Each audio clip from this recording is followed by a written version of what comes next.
નમસ્કાર દર્શક મિત્રો, હું છું બાબા સૈયદ. વિજાપુરની ખબરમાં આપનું સ્વાગત. વિજાપુર તાલુકાના ગેરીતા ગામે મહિલા પર અમાનવીય અત્યાચાર. નરન અને પરિવારજનોએ ગરમ તેલમાં હાથ નાખી બાળી, પગ પર તેલ વેડીને ત્રાસ આપ્યાના આરોપો. સમાચાર વિગતવાર જાણીએ તો ગુજરાતમાં મહિલાઓ પર અત્યાચારની ઘટનાઓ થમવાનું નામ નથી લેતી.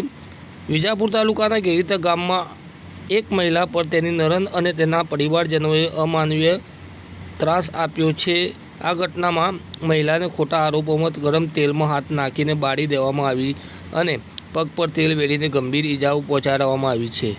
આ બનાવે સમાજમાં મહિલાઓની સુરક્ષા અને અધિકારો પર ફરી એકવાર પ્રશ્નાર્થ ઊભો કર્યો છે. ઘટનાની વિગતો અનુસાર અને ફરિયાદ અનુસાર 28 વર્ષીય નીરુબેન રમેશભાઈ રામજીભાઈ ઠાકોર, જે ખેતીનો ધંધો કરે છે અને ગેરીતા ગામમાં તેના પરિવાર સાથે રહે છે, તેના પર તેની નરન જમનાબેને ખોટા આરોપ લગાવ્યા હતા. નીરુબેને જણાવ્યું હતું કે તારીખ 16 સપ્ટેમ્બરના સવારે તે ઘરકામ કરી રહી હતી ત્યારે જમનાબેને તેને અપશબ્દો કહ્યા અને તેના વર્તન પર આરોપ લગાવ્યો હતો. જમનાબેને કહ્યું હતું કે તું ખેતરમાં કોઈની સાથે ગઈ હતી, જેને નીરુબેને નકારી કાઢ્યો હતો. આ વાત પર જમનાબેન ઉશ્કેરાઈ ગઈ હતી અને તેના પતિ મનુભાઈ રામસિંહભાઈ ઠાકોર અને દયાલભાઈ રામસિંહભાઈ ઠાકોર અને હીરાભાઈ સોમાભાઈ ઠાકોરને બોલાવી લીધા હતા. આ બધાએ ભેગા મળીને નીરુબેનને માર માર્યો અને ઘરમાં ચૂલા પર કડાઈમાં તેલ ગરમ કરીને તેને કહ્યું હતું કે જો તું સાચી હોય તો આ ગરમ તેલમાં હાથ નાખ. નીરુબેનો ના પાડતા તેઓ તેને બળજબરીથી હાથ તેલમાં નાખી દીધું હતું, જેથી તેના હાથમાં ગંભીર બળતરા થઈ હતી. ત્યારબાદ જમનાબેને તપેલીમાં ગરમ તેલ જમણા પગ પર વેડી દીધો હતો અને જાનથી મારી નાખવાની ધમકી આપી હતી. આ ઘટના સવારે 10 વાગ્યાની આસપાસ બની હતી. ત્યારબાદ નીરુબેનના પતિ આવ્યા હતા અને તેમના પતિ સારવાર માટે દવાખાનામાં લઈ ગયા હતા. તારીખ 17 સપ્ટેમ્બરે નોંધાયેલી આ ફરિયાદમાં નીરુબેને તેની નરન, નણદોઈ અને તેના ભાઈઓ વિરુદ્ધ કાયદેસરની કાર્યવાહીની માંગ કરી છે.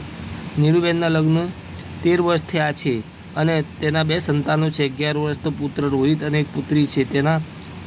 તેના પિયર હેબુઆ, તાલુકો મહેસાણા છે. આ ઘટના મહિલાઓ પરના પારિવારિક ત્રાસ અને અમાનવીય પરંપરાઓ જેવી કે અગ્નિ પરીક્ષા જેવી વસ્તુઓને ઉજાગર કરે છે, જે આજના આધુનિક સમાજમાં પણ અસ્તિત્વમાં છે.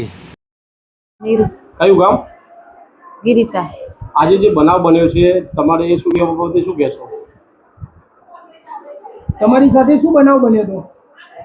આ ખોટો આરોપ નાખીને જબરદસ્તીથી હાથ નખાયા તેલમાં ગરમ કરી. શેનો આરોપ કર્યો? શેનો આરોપ હતો તમારા ઉપર? નેના હે ને ઘરવાળા ને મારા ઉપર નાખ્યો ખોટો આરોપ. એવો આરોપ નાખવા વાળું વ્યક્તિ કોણ છે? એ મારા નણંદ નેના. એમનું નામ શું છે? જમના.